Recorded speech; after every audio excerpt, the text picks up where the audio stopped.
ಒಂದ್ ಮಾತಿದೆ, ಗೆದ್ದವ ಸೋತವ ಸತ್ತ. ಕಾಂಗ್ರೆಸ್ನಲ್ಲೂ ಅದೇ ರೀತಿಯ ವಾತಾವರಣ ಏನಾದ್ರೂ ಬರುತ್ತಾ? ಸಿದ್ದರಾಮಯ್ಯ ಗೆದ್ರೆ ಸೋತಿರೋ ತರ ಲೆಕ್ಕನ? ಡಿ ಕೆ ಶಿವಕುಮಾರ್ ಏನಾದ್ರು ಸೋತ್ಬಿಟ್ರೆ ಏನಾಗ್ಬೋದು ಪರಿಸ್ಥಿತಿ? ದಾವಣಗೆರೆಯಲ್ಲಿ ಏನಾಗ್ತಿದೆ, ಬಾಗಲಕೋಟೆಯಲ್ಲಿ ಏನಾಗ್ತಿದೆ? ಎರಡರಲ್ಲೂ ಕಾಂಗ್ರೆಸ್ ಸ್ಥಿತಿ ಹೀನಾಯವಾಗಿದೆಯಲ್ಲ ಯಾಕೆ? ಸಿದ್ದರಾಮಯ್ಯನವರ ಅಹಿಂದ ತತ್ವ ವರ್ಕೌಟ್ ಆಗ್ತಾ ಇಲ್ಲ.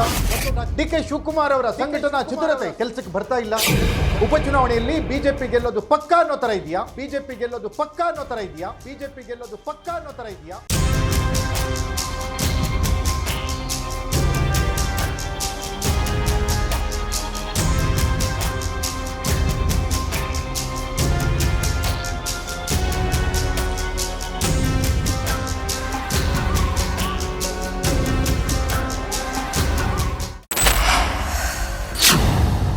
ಲೇಡೀಸ್ ಅಂಡ್ ಜೆಂಟಲ್ಮನ್, ಒಂದು ಮಾತಿದೆ, ಗೆದ್ದವ ಸೋತವ ಸತ್ತ ಅಂತ.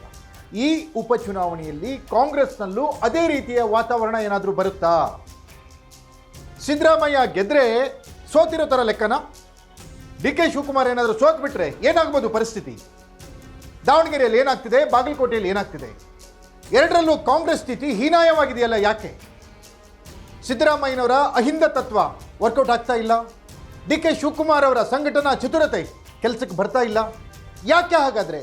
ಏನು ಸಮಸ್ಯೆ ಆಗ್ತಿದೆ ಕಾಂಗ್ರೆಸ್ಗೆ? ಉಪಚುನಾವಣೆಯಲ್ಲಿ ಬಿಜೆಪಿ ಗೆಲ್ಲೋದು ಪಕ್ಕಾ ಅನ್ನೋ ತರ ಇದೆಯಾ? ಇದು ಎಕ್ಸ್ಪೋಸ್ಡ್ ಸ್ಟೋರಿ. ಗೆದ್ದವ ಸೋತವ ಸತ್ತ. ಕಾಂಗ್ರೆಸ್ನಲ್ಲಿ ಬೆಂಕಿ ಬಿರುಗಾಳಿ. ನೆಲ ಜಲ ಭಾಷೆಗಾಗಿ ಪ್ರಾಮಾಣಿಕ ಪತ್ರಿಕೋದ್ಯಮ. ನಾನು ಹೇಮಂತ್.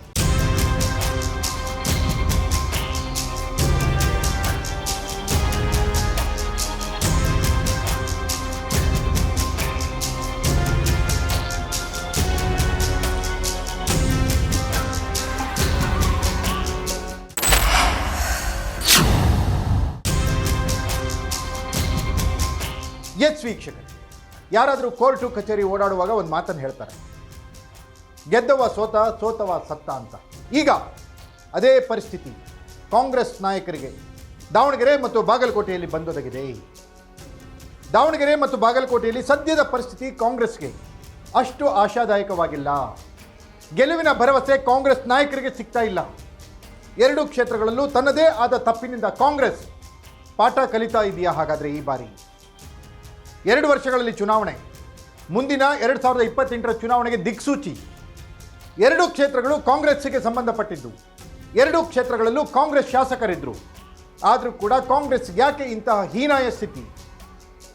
ಈ ವಿಚಾರವನ್ನು ನೋಡ್ಲಿಕ್ಕೆ ಹೋದರೆ ಡಿ ಕೆ ಶಿವಕುಮಾರ್ ದಾವಣಗೆರೆ ಇನ್ಚಾರ್ಜನ್ನು ತೆಗೆದುಕೊಂಡಿದ್ದಾರೆ. ಸಿದ್ದರಾಮಯ್ಯನವರು ಬಾಗಲಕೋಟೆಯ ಇನ್ಚಾರ್ಜನ್ನು ತೆಗೆದುಕೊಂಡಿದ್ದಾರೆ. ಒಂದು ವೇಳೆ ಬಾಗಲಕೋಟೆಯಲ್ಲಿ ಸಿದ್ದರಾಮಯ್ಯನವರು ಗೆದ್ರೆ, ಕಾಂಗ್ರೆಸ್ ಅಭ್ಯರ್ಥಿ ಗೆದ್ರೆ, ದಾವಣಗೆರೆಯಲ್ಲಿ ಸೋತ್ರೆ ಸಿದ್ದರಾಮಯ್ಯನವರು ಗೆದ್ದು ಸೋತಂತೆ. ಅದೇ ರೀತಿ ದಾವಣಗೆರೆಯಲ್ಲಿ ಏನಾದರೂ ಸೋತ್ರೆ, ಕಾಂಗ್ರೆಸ್ ಸೋತ್ರೆ, ಡಿ ಕೆ ಶಿವಕುಮಾರ್ ಸೋತು ಇನ್ನಿಲ್ಲದಂತೆ. ಇದು ಸದ್ಯದ ಕರ್ನಾಟಕದ ಕಾಂಗ್ರೆಸ್ ನಾಯಕರ ರಾಜಕೀಯ ವಿಷಮ ಸ್ಥಿತಿ. ಹಾಗಾದರೆ ಈ ಸ್ಥಿತಿಗೆ ಕಾಂಗ್ರೆಸ್ ಬರಲಿಕ್ಕೆ ಕಾರಣ ಏನು? ಇದು ಸ್ವಯಂಕೃತ ಅಪರಾಧವೋ ಅಥವಾ ಅಧಿಕಾರದ ದುರಹಂಕಾರದಿಂದ ಜನಸೇವೆಯನ್ನ ಮರೆತು ತಮ್ಮ ರಾಜಕೀಯ ಲಾಲಸೆಗೋಸ್ಕರ ಮಾಡಿರುವಂತಹ ಪ್ರೊಪಗಾಂಡವು?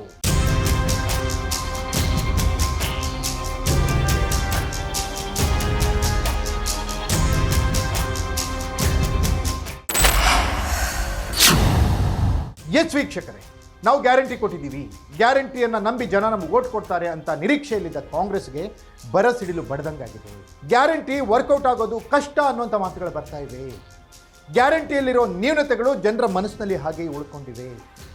ಮಹಿಳೆಯರೇನಾದರೂ ಈ ಬಾರಿ ಕಾಂಗ್ರೆಸ್ನ ಕೈಬಿಟ್ರೆ ಕಾಂಗ್ರೆಸ್ನ ಸ್ಥಿತಿ ಗೋವಿಂದ ಅನ್ನುವಂತಹ ಪರಿಸ್ಥಿತಿ. ಮಹಿಳೆಯರು ಎಷ್ಟರ ಮಟ್ಟಿಗೆ ಕಾಂಗ್ರೆಸ್ನ ಸಪೋರ್ಟ್ ಮಾಡ್ತಾರೆ? ಮಹಿಳಾ ಮತದಾರರ ಮೇಲೆ ಕಾಂಗ್ರೆಸ್ನ ಭವಿಷ್ಯ ನಿಂತಿದೆ. ದಾವಣಗೆರೆಯಲ್ಲಿ ಅಲ್ಪಸಂಖ್ಯಾತರು, ಹಿಂದುಳಿದವರು ಕಾಂಗ್ರೆಸ್ಗೆ ಪಾಠವನ್ನು ಕಲಿಸಲೇಬೇಕು ಅಂತ ತಯಾರಾಗಿದ್ದಾರೆ. ಬಾಗಲಕೋಟೆಯಲ್ಲಿ ಹಿಂದುತ್ವದ ಅಜೆಂಡಾ ಕೆಲಸ ಮಾಡ್ತಾ ಇದೆ. ಹಿಂದುತ್ವದ ಪ್ರತಿಪಾದಕ ಬಿಜೆಪಿಗೆ ಈ ಬಾರಿ ಅಲ್ಲಿ ಸಪೋರ್ಟ್ ಸಿಗ್ತಾ ಇದೆ. ಅದಕ್ಕೆ ತನ್ನದೇ ಆದ ಕಾರಣಗಳಿದ್ದಾವೆ. ಈ ಕಡೆ ಹಿಂದುತ್ವನೂ ಇಲ್ಲ, ಈ ಕಡೆ ಅಹಿಂದನೂ ಇಲ್ಲ ಅನ್ನೋ ಥರ ಕಾಂಗ್ರೆಸ್, ಆ ಕಡೆನೂ ಇಲ್ಲ ಈ ಕಡೆನೂ ಇಲ್ಲ ಅಂತ ಹೇಳಿ ಮುಳುಗೋ ದಾರಿಯಲ್ಲಿ ಸಾಗ್ತಾ ಇದೆ. ಹಾಗಾದರೆ ಉಪಚುನಾವಣೆಯ ಫಲಿತಾಂಶ ಯಾವ ರೀತಿಯ ಮೆಸೇಜನ್ನು ರಾಜ್ಯದ ನಾಯಕರಿಗೆ ಈ ಮೂಲಕ ಕಾಂಗ್ರೆಸ್ ಹೈಕಮಾಂಡ್ಗೆ ಮುಟ್ಟಿಸುತ್ತೆ?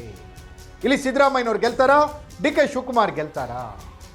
ದಾವಣಗೆರೆಯಲ್ಲಿ ಕಾಂಗ್ರೆಸ್ ಗೆಲ್ಲುತ್ತಾ? ಬಾಗಲಕೋಟೆಯಲ್ಲಿ ಕಾಂಗ್ರೆಸ್ ಗೆಲ್ಲುತ್ತಾ? ಅಥವಾ ಎರಡರಲ್ಲೂ ಕೂಡ ಕಾಂಗ್ರೆಸ್ ಸೋಲುತ್ತಾ ಅನ್ನುವಂತಹ ಮಾತುಗಳು.